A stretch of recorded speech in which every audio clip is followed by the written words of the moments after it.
السلام علیکم ورحمۃ اللہ وبرکاتہ۔ بسم اللہ الرحمن الرحیم۔ معزز ناظرین، آج ہم آپ کے سامنے عید کی نماز کے ضروری مسائل کو بیان کریں گے۔ آپ سے گزارش ہے کہ آپ توجہ کے ساتھ سنیں، ایک ایک مسئلہ بہت ضروری ہے اور ہم سب کے کام کا ہے۔ سب سے پہلا مسئلہ یہ جان لیں کہ عید کی نماز کے لیے نہ تو اذان کہی جائے گی اور نہ ہی تکبیر کہی جائے گی۔ دوسری چیز یہ کہ عید کی نماز واجب ہے اور عید کی نماز کے بعد جو خطبہ دیا جاتا ہے وہ سنت ہے۔ اب سوال یہ پیدا ہوتا ہے کہ اگر عید کی نماز کا خطبہ نہ دیا جائے تو کیا عید کی نماز ہو جائے گی؟ تو یاد رکھیں کہ عید کی نماز کے بعد کا جو خطبہ ہے وہ سنت ہے اور سنت کو چھوڑنے کا گناہ ملے گا اگر خطبہ نہیں پڑھا جائے گا، لیکن عید کی نماز صحیح ہو جائے گی۔ ایک مسئلہ یہ بھی ذہن میں رکھیں کہ کیا خطبہ موبائل میں دیکھ کر پڑھا جا سکتا ہے یا نہیں؟ تو یاد رکھیں، سب سے پہلے تو کوشش کریں کہ خطبے کو زبانی یاد کریں۔ اگر زبانی یاد نہیں ہو سکتا ہے تو ہم اس کو دیکھ کر پڑھیں، موبائل میں بھی دیکھ کر ہم پڑھ سکتے ہیں، کوئی حرج نہیں ہے۔ ایک مسئلہ یہ ذہن میں رکھیں کہ کیا ایک شخص دو جگہ عید کی نماز پڑھا سکتا ہے؟ تو یاد رکھیں، اگر کسی نے دو جگہ عید کی نماز پڑھائی تو دوسری جگہ جو اس نے نماز پڑھائی ہے ان لوگوں کی نماز نہیں ہوئی، پہلی نماز ہو گئی۔ ایک مسئلہ یہ بھی ذہن میں رکھیں کہ کیا کوئی شخص ایک جگہ عید کی نماز پڑھا کر یعنی خطبہ اور نماز پڑھا کر دوسری جگہ صرف خطبہ دے سکتا ہے؟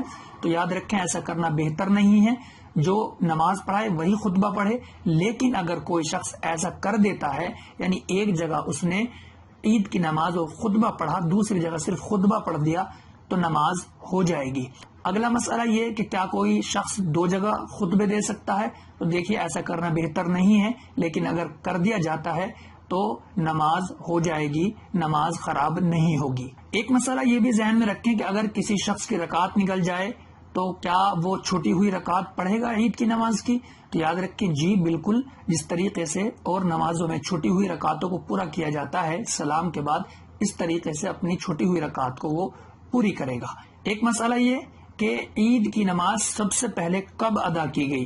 حدیث پاک کے اندر ذکر کیا گیا ہے کہ عید کی نماز سب سے پہلے اللہ کے نبی صلی اللہ علیہ وسلم نے سن 2 ہجری میں ادا کی۔ ایک مسئلہ یہ جو بہت ضروری ہے کہ کیا عورتوں پر عید کی نماز ضروری ہے، واجب ہے؟ یاد رکھیں عورتوں پر عید کی نماز اور جمعے کی نماز واجب نہیں ہے۔ ایک مسئلہ یہ کہ کیا عید کی نماز کے بعد دعا مانگی جائے یا خطبے کے بعد دعا مانگی جائے؟ تو اس تعلق سے یاد رکھیں کہ ہمارے علماء نے یہ بھی ذکر کیا ہے کہ عید کی نماز کے بعد دعا مانگی جائے گی، خطبے کے بعد نہیں مانگی جائے گی۔ لیکن اس بات کو بھی ذکر کیا ہے اگر کوئی شخص عید کی نماز کے بعد کے بجائے خطبے کے بعد دعا مانگ لیتا ہے تو اس کو لعن طعن نہیں کی جائے گی کہ تو نے بہت غلط کام کیا ہے، اس کو الٹا سیدھا نہیں کہا جائے گا۔ اگر اس نے خطبے کے بعد دعا مانگ لی ہے تو اس میں کوئی حرج نہیں ہے۔ ناظرین، یہ کچھ ضروری مسائل تھے عید کی نماز کے تعلق سے جو ہم نے آپ کے سامنے بیان کیے ہیں۔